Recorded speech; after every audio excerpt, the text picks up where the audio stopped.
Baada ya kifo cha Ayatullah Al-Khamenei, kiongozi muadham wa serikali ya mapinduzi nchini Iran, baraza la uongozi la muda nchini Iran liliteuliwa, lakini Ali Reza Araf ameteuliwa kushika nafasi ya Ayatullah Al-Khamenei.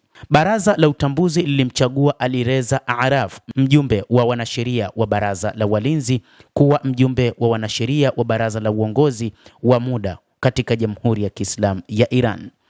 Kwa uthibitisho wa kifo cha Ayatullah Al-Khamenei mnamo Machi 28, baraza la uongozi la muda kulingana na kifungu cha 111 cha katiba litaundwa kutoka kwa rais, mkuu wa mahakama na mawakili kutoka kwa wanasheria wa baraza la walinzi. Sasa kwa kuchaguliwa kwa Bwana Araf kuwa mwakilishi wa baraza hili, inatarajiwa kwamba baraza hili la watu watatu litakuwa na jukumu hadi baraza la wataalamu litakapoamua kiongozi wa baadaye. Habari za kuchaguliwa kwa mjumbe huyu wa baraza la walinzi na baraza la wataalamu zilitangazwa na msemaji wa baraza la utambuzi wa habari zilizochapishwa. Hazikutaja kuitishwa kwa mkutano wa baraza hilo au maelezo ya mkutano huu. Kulingana na kifungu cha 111 cha katiba ya Jamhuri ya Kiislamu ya Iran, tangu kifo cha kiongozi hadi kuanzishwa kwa kiongozi mpya wa baraza la wataalamu, baraza la watu watatu huchukua majukumu ya kiongozi kwa muda.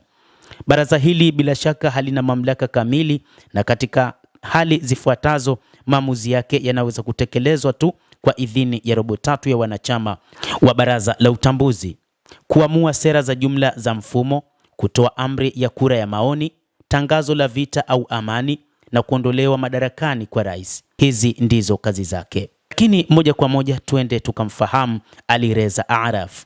Ali Reza Araf ni nani? Kulingana na vyombo vya habari vya Iran, Ali Reza Araf alizaliwa mwaka 1955 katika jiji la Maybod, mkoa wa Yazdi.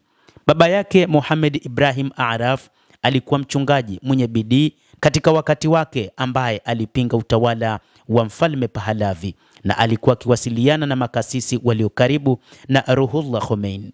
Mama yake alikuwa binti wa Sheikh Kazim Malik Afzal Ardakan. Ali Reza Araf alipata elimu yake ya dini ya awali, ikiwa ni pamoja na kusoma Qur'an, fasihi na sheria za kidini kutoka kwa baba yake na walimu wengine akiwa mtoto.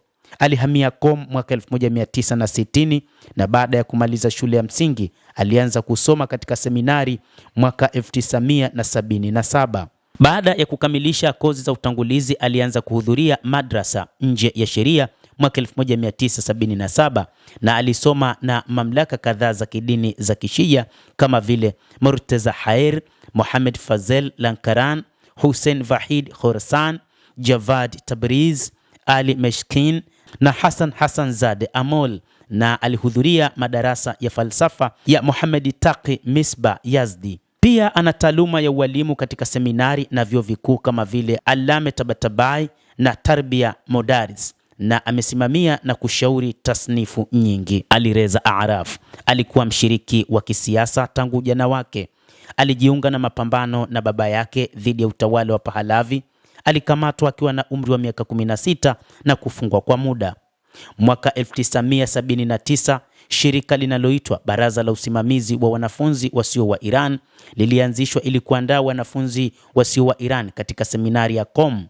Mnamo 1986 kundi hili lilipewa jina la Kituo cha Dunia cha Sayansi ya Kiislamu baada ya kubadilisha muundo wake na kupanua shughuli zake. Kituo hicho kilisimama kwa njia ya kugawanywa hadi mwaka 1993, lakini kuanza mwaka huo na kuendelea kilikuwa chini ya usimamizi wa moja kwa moja wa kiongozi mkuu wa Jamhuri ya Kiislamu. Baada ya vipindi vya awali vya usimamizi, Ali Reza Araf alichukua uongozi wa kituo hicho mwaka 2002 kwa amri ya Al-Khamenei, kiongozi mkuu wa Jamhuri ya Kiislamu ya Iran. Hatimaye Aprili 7 mwaka 2008, kwa kuunganishwa kwa kituo hiki na upangaji wa shule nje ya nchi, taasisi mpya inayoitwa Jumuiya ya Al-Mustafa Al-Alamiya ilianzishwa na Araf aliongoza tangu mwanzo na shughuli zake hadi mwaka 2008. Yeye ni mwanachama wa bodi ya wadhamini ya Chuo Kikuu cha Sayansi na Elimu ya Qur'an Tukufu. Araf amekuwa imam wa Ijumaa wa msikiti wa Maybod tangu mwaka 1992 na aliteuliwa kuwa imamu wa Ijumaa wa Qom mwaka 1994. Alireza Araf amekuwa mjumbe kamili wa Baraza Kuu la Mapinduzi ya Utamaduni tangu mwaka 2011 na mwaka 2016 alichaguliwa kuwa mkurugenzi wa seminari ya Qom na mkurugenzi wa seminari kote nchini. Yeye ni mwanachama wa chama cha walimu wa seminari ya Qom na pia ni mkurugenzi wa seminari ya Sisters and Brothers huko Maybord.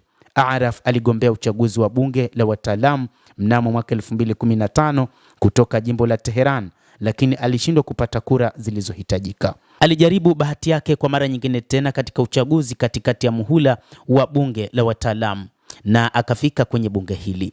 Alireza Araf alishika nafasi ya kwanza katika jimbo la Tehran katika raundi ya 6 ya uchaguzi wa bunge la wataalamu uliofanyika Machi 2023 akipata kura 888,618. Araf pia aliteuliwa kuwa mjumbe wa baraza la walinzi kwa amri iliyotolewa na Ayatullah Al-Khamenei mnamo Julai 14 mwaka 2019. Hadi miaka michache iliyopita watu wachache walikuwa wamesikia kuhusu Alireza Araf, na kama habari zingechapishwa kumhusu zilikuwa na jina la Hujjat al-Islam, lakini sasa akiwa Ayatullah. Mnamo Machi 2023 wakati wa uchaguzi wa 6 wa baraza la wataalamu, labda wachambuzi wachache wangeweza kutabiri kwamba angeibuka mshindi katika jimbo la Tehran miongoni mwa watu kama Mohamed Ali Movahed Kerman. Alireza Araf aliaminiwa na Al-Khamenei na alizingatiwa miongoni mwa watu wake wa karibu. Uhusiano wa karibu na uaminifu wa kiongozi wa Jamhuri ya Kiislamu ya Iran ulimruhusu kuendelea mbele pole na kwa utulivu hadi kufikia hatua ambapo jina lake lilitajwa kama moja ya chaguzi za kuchukua nafasi ya Ayatullah Al-Khamenei. Katika hotuba zake na nafasi zake za umma, Alireza Araf amejaribu kutafakari maoni yaliyo karibu na kiongozi wa Jamhuri ya Kiislamu ya Iran na kueleza mawazo yake ndani ya mfumo wa kinadharia. Aprili 18 mwaka 2016 alizungumzia hitaji la kuunda busara ambayo kulingana na yeye inaweza kusimama dhidi ya busara za wa Magharibi, huku wakati huo ikijumuisha dhana kama vile mazungumzo, upinzani, jihadi na mapinduzi. Araf kuhusu sera za kigeni na masuala ya ndani pia amekuwa sambamba na sera zilizotangazwa na kiongozi mkuu wa Jamhuri ya Kiislamu ya Iran.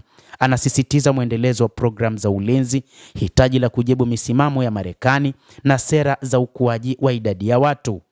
Kujibu mpango wa maridhiano ya kitaifa na Mohamed Khatam mnamo Februari 19, 2016, pia aliwataka wakosoaji wa serikali kutubu na kutafuta msamaha.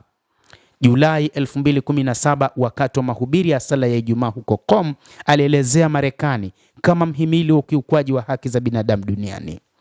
Njia ya maendeleo ya Alireza Araf inaonyesha kwamba miaka ya hivi karibuni amekuwa mmoja wa watu wenye ushawishi mkubwa katika muundo wa kidini na kisiasa wa Jamhuri ya Kiislamu ya Iran.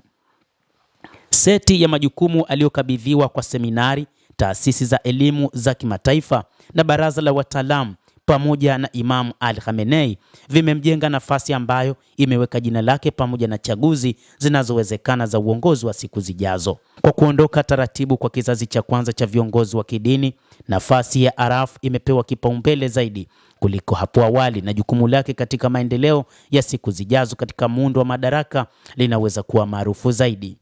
Anatajwa kwamba huenda akaweza kuvivaa viatu vya Ayatullah Al-Khamenei kulingana na sifa zake na jinsi alivyosimamia katika taasisi mbalimbali za uongozi katika Jamhuri ya Kiislamu ya Iran. Mimi ni Adam Hussein, ni kusihi usisahau kulike, usisahau kucomment, kadhalika kusubscribe channel yetu hii ili uweze kupata habari kwa mapana kupitia The World News.